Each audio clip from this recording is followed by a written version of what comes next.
Nah, ini berikut saya jelasin tentang ini nih, dia nih ya, bentuk dari perencanaan di Island Script. Di Island Script itu memang harus ada perencanaan buku sehingga nanti proses nulis itu bisa terarah gitu ya. Nah, perencanaan itu kita sering nyebutnya di Island Script itu namanya metrik gitu ya, atau perencanaan. Bentuk dasarnya seperti ini ya. Secara umum metrik itu pertama bentuknya kayak gini, kemudian nanti yang kedua ada daftar isinya, kolom daftar isi, kemudian yang terakhir ini kolom diisi sama penerbit. Nah, coba deh kita bedah satu-satu. Pertama, info naskah. Nah, info naskah ini pertama judul ya, judul, penulis, kelompok. Nah, kelompok itu atau kategori ini bisa diklik di sini, nanti bisa dicari ya, mulai dari agama, how to. Nah, ini banyak karena kebetulan yang kita bicarakan sekarang ini adalah buku non fiksi ya, sampai ada kecantikan, sastra, sains dan teknologi. Kemudian selanjutnya ini pembahasan itu maksudnya untuk memperluas, misalnya kita membicarakan tentang agama gitu ya, agama misalnya kita mau nambahkan tentang sholat gitu ya. Nah, kita tinggal tambahkan misalnya sholat gitu ya, atau tentang misalnya how to. Nah, how to itu misalnya ternak ayam gitu ya. Nah, nanti ini akan memperkuat judul gitu ya. Nah, selanjutnya nanti di jenis buku itu ada referensi sama ada latihan. Referensi itu artinya file itu berupa teori biasanya ya, sementara kalau latihan itu berupa langkah-langkah, artinya misalnya ternak ayam mulai dari penetasan, cara netesin, cara menyedain dan lain sebagainya, itu latihan atau panduan ya. Nah, dalam satu buku itu bisa memungkinkan ada referensinya, ada latihannya ya, kemudian di sini ukurannya berapa ya, kemudian ada ketebalannya, masukkan saja ketebalannya apa, berapa gitu ya, misalnya 180. Nah, kemudian buku itu mau pakai CD penyerta apa enggak, tinggal centang. Kalau iya pakai CD penyerta misalnya tentang how to ternak ayam gitu, maka di sini kalau pakai CD ya, maksudnya misalkan kita mau pakai CD bagaimana menetaskan telur ayam gitu, jadi ada videonya bagaimana telur itu ditetaskan gitu ya. Nah, kalau enggak ya enggak gitu. Nah, ini enggak boleh salah satunya, ini harus salah satunya ya dan tidak, harus salah satunya atau tidak. Oke. Nah, selanjutnya ini tadi info naskah ya, jadi naskah secara umum data-datanya ada di sini. Nah, selanjutnya buku itu ada 4 bagian. Satu, konsepnya ya, kemudian target pembacanya, kemudian buku pesaingnya, kemudian promosinya. Nah, ini yang terkadang memang buat penulis itu tidak melupakan bagian-bagian yang ketiga bagian ini. Kita hanya mikirin konsep aja, sementara konsep pun kadang-kadang juga tidak spesifik, artinya apa poin dari buku kita sehingga buku kita itu layak untuk dibaca orang lain. Makanya di sini konsep itu harus jelas nanti. Oke, di sini saya akan langsung aja memperlihatkan contoh yang udah jadi ya. Nah, ini judulnya perencanaan naskah buku non fiksi ya, tetap sama. Ini judulnya.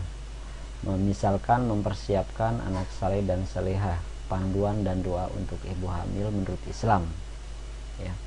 Di sini penulisnya siapa, kemudian kebetulan ini karena memang doa-doa berkait dengan ajaran Islam maka agama masuknya, kemudian ibu hamil.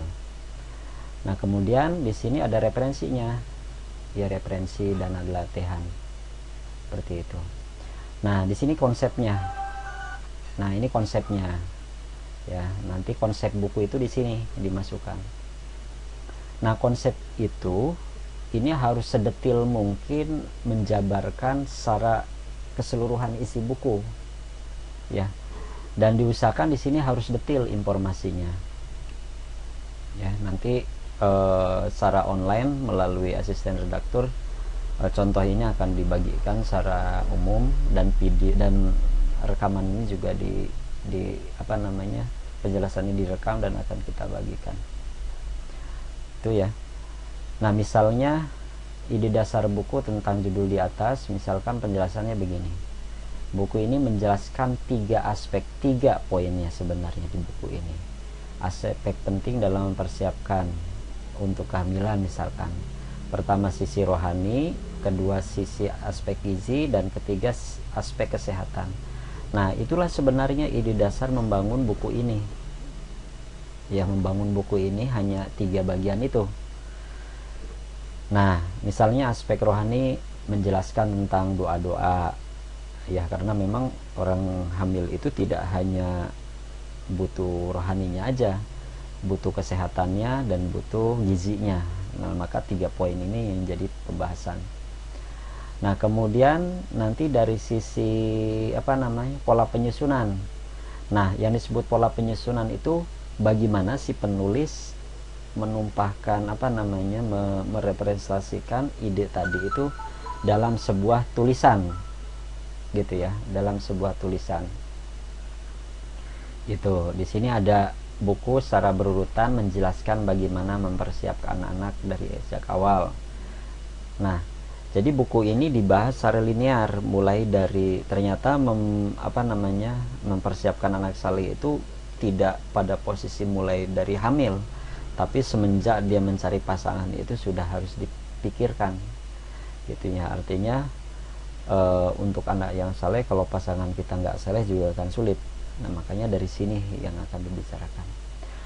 Nah, yang terpenting sebenarnya dari konsep ini adalah nilai jualnya. Ya, nilai jualnya itu nanti ketika harus nulis spesifik, gitu ya. Padilah surat-surat yang harus dibaca ibu hamil, ya, atau 5 surat yang harus dibaca ibu hamil, misalkan surat A, surat B, surat T, surat D. Spesifik, karena nanti selling point itu akan dimasukkan di back cover atau di front cover, gitu ya. Misalkan 5 ayat rahasia untuk ibu hamil, sudah begitu saja. Artinya itu akan cukup menarik buat pembaca. Nah, itu yang disebut selling point. Selling point dari buku itu apa? Kemudian di sini ada asupan sehat dan murah untuk ibu hamil, gitu. Jadi si pembaca itu akan disodori sebuah cara bagaimana memilih asupan yang sehat dan murah, gitu. Langsung spesifik. Nah, kemudian ada kumpulan doa, ya. Kemudian ada videonya, video panduan orang ibu hamil.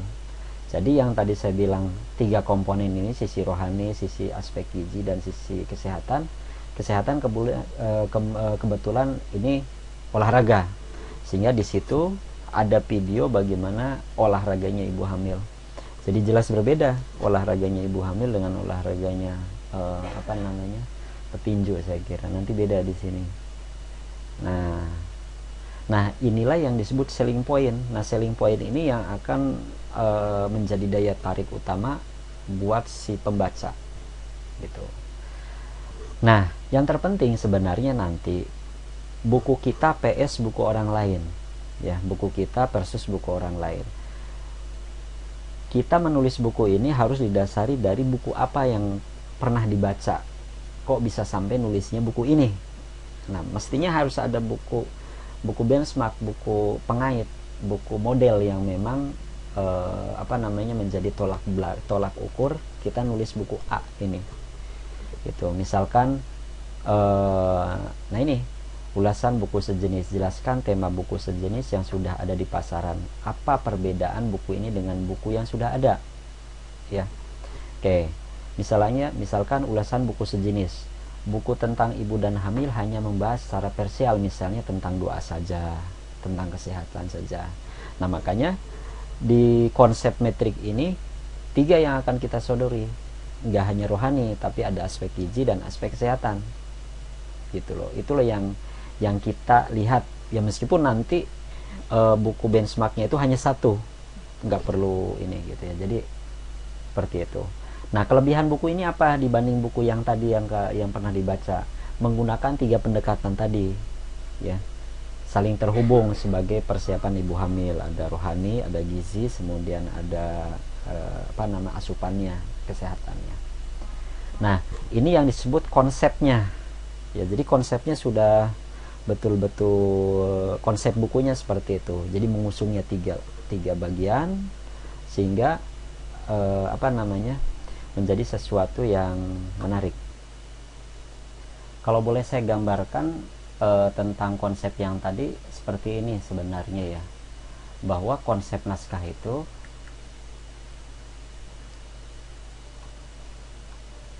pertama yang terpenting sebenarnya adalah materi apa ya. Kemudian yang kedua, how to write-nya. Nah, bagaimana naskah ini akan ditulis ya. Seperti tadi naskah yang ibu hamil tadi menjelaskannya itu menggunakan 3 pendekatan ya. Kalau orang lain, buku yang lain menggunakan pendekatannya hanya 1, ini 3, 4 lebih bagus gitu ya, karena memang untuk memberikan satu daya tarik. Nah, jadi memang pertama materi, kemudian how to write-nya yang terpenting, kemudian harus ada benchmark-nya, harus ada modelnya gitu, model atau buku pembanding. Nah, buku pembanding itu apa yang menjadi bahan ulasan?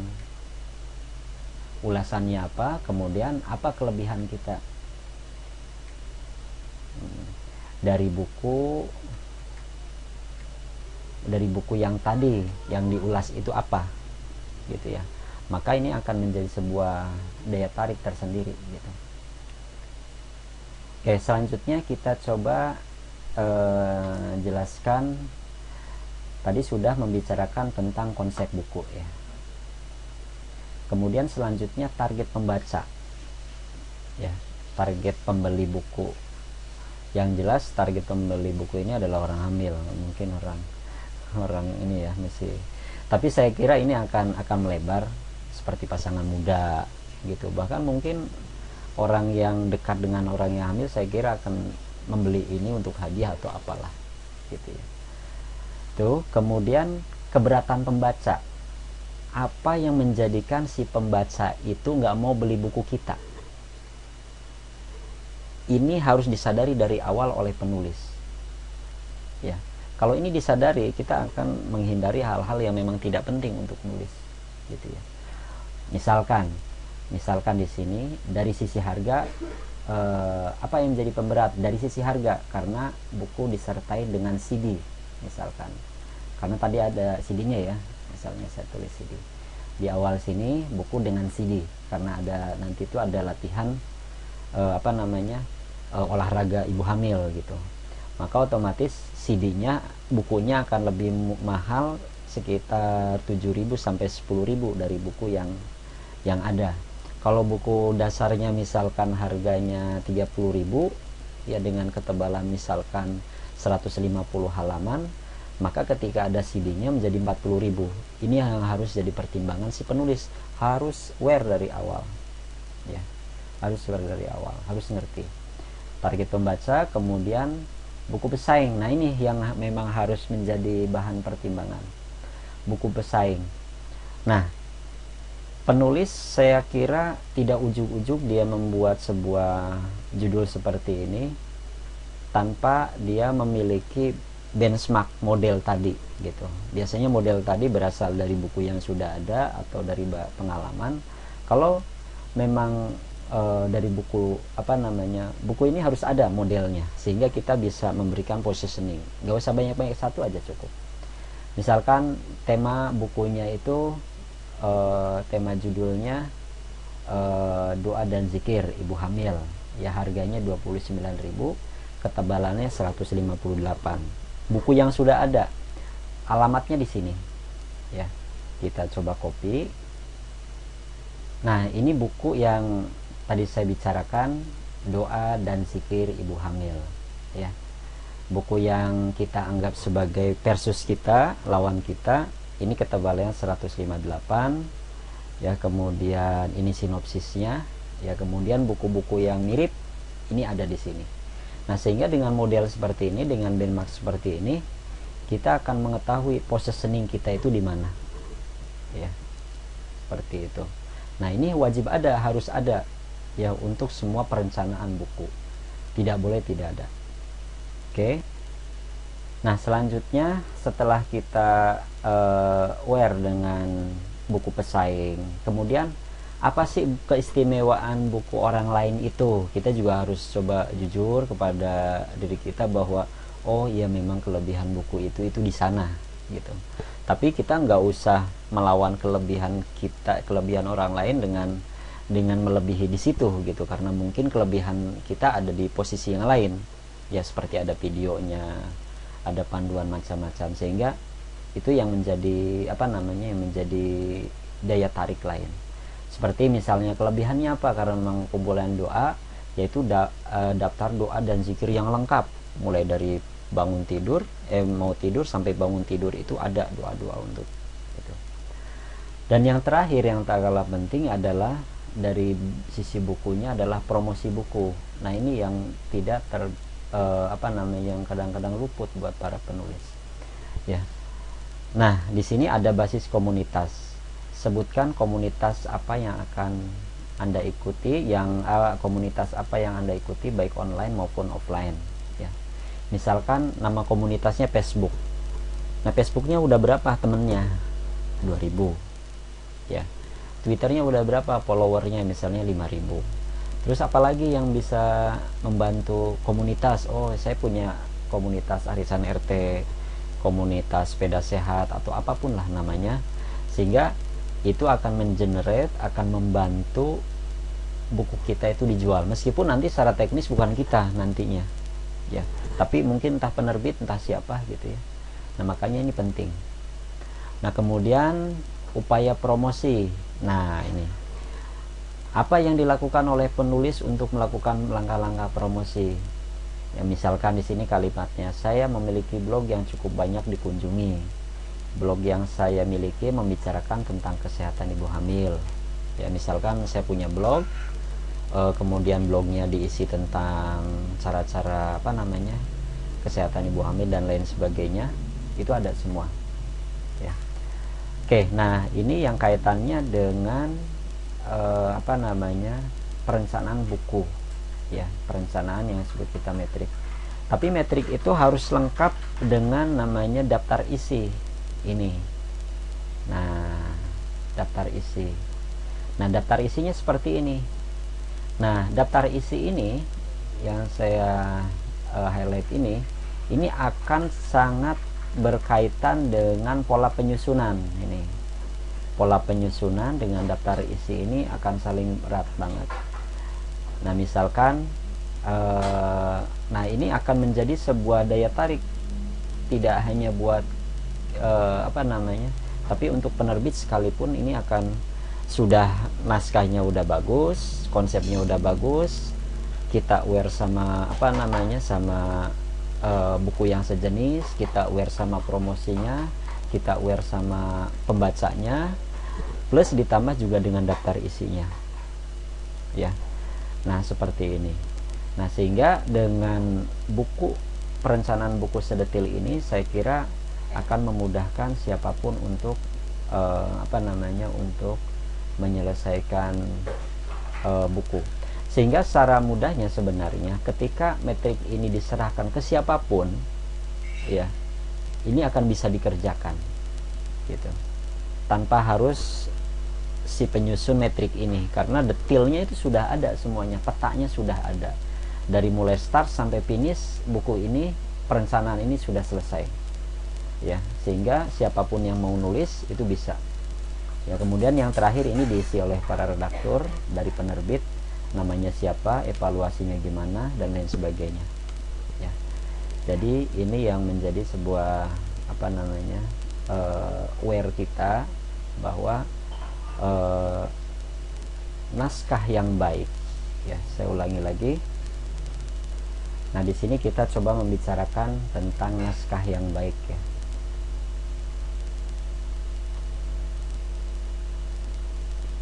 Oke, naskah yang baik.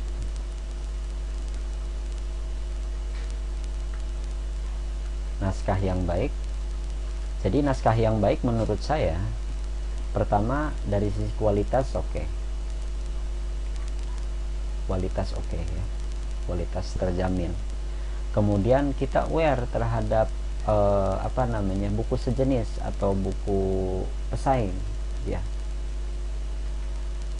Kemudian juga kita aware sama promosi ya. Jadi tidak hanya penulis itu tidak hanya menulis, tidak hanya konsennya di sini, tapi bagaimana dia konsen terhadap promosi buku itu. Kemudian yang terakhir yang pasti itu adalah dibutuhkan ya. Dibutuhkan oleh siapa? Pertama oleh pembaca ya. Pembaca itu siapa? Pembaca itu ya representasi dari penerbit sebenarnya gitu. Maka sebenarnya kalau naskah itu yang disebut naskah baik itu oke ya, maka akan sangat berat sebenarnya bagi penerbit untuk nolak gitu. Jadi nggak ada bahasanya penerbit itu nolak kalau naskahnya baik. Tapi baiknya tadi kualitasnya oke, aware terhadap pesaing, aware terhadap promosi, kemudian ngerti sama kebutuhan penerbit. Mesti garansinya 100% ini diterima ya. Nah, itu yang saya sebut dengan naskah yang baik. Nah, sekali lagi, naskah yang baik bukan menjunjung tinggi idealisme penulis. Penulis bilang bahwa ini adalah Martha's Prize karya saya, ya bisa saja dia bilang seperti itu. Tapi kalau tidak dibutuhkan sama pembaca, mau bilang apa? Kan susah juga ya. Nah, makanya 3 komponen ini harus betul-betul aware semuanya gitu. Oke, ya ada pertanyaan? Silakan. Coba, nggak apa-apa. Mau tanya silakan. Ayo.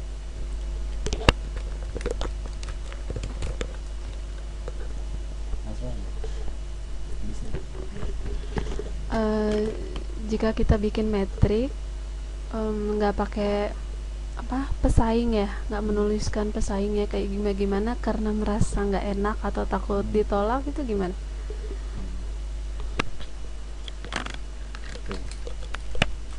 Oke. Ada pertanyaan tadi, bagaimana kalau metrik itu tanpa pesaing? Sebenarnya bisa aja. Pesaing itu sebenarnya hanya memberikan pertanyaannya adalah bagaimana jika buku ya, jika tanpa pesaing, tanpa pesaing lah dalam metrik maksudnya ya. Jadi nggak pakai benchmark, nggak pakai model. Sebenarnya sah-sah aja ya, dengan asumsi bahwa nggak enak ya, nggak enak sama penulis yang lain ya.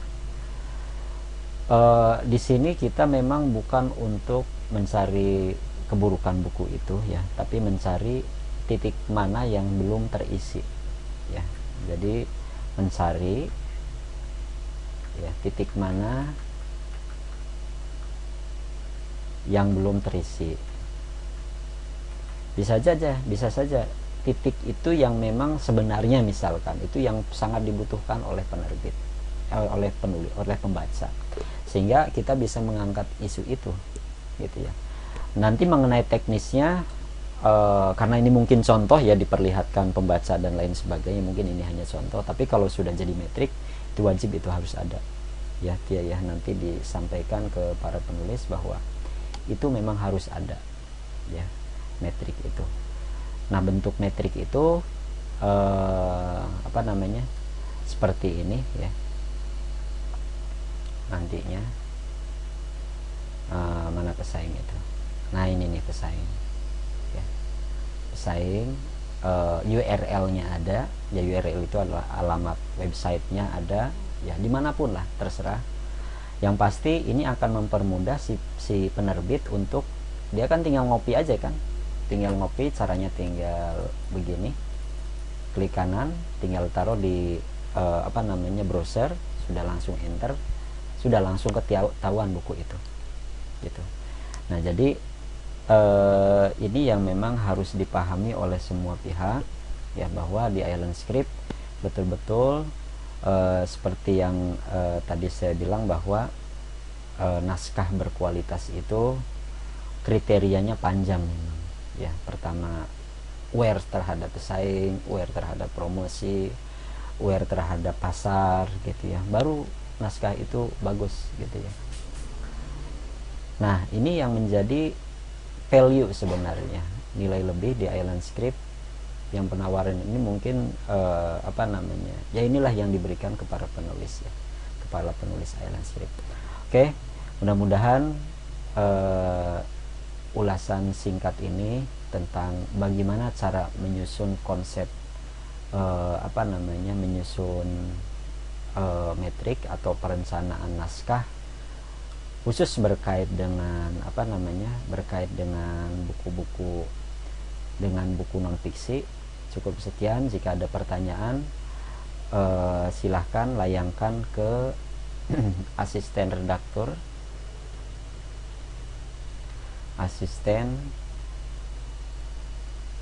redaktur Island Script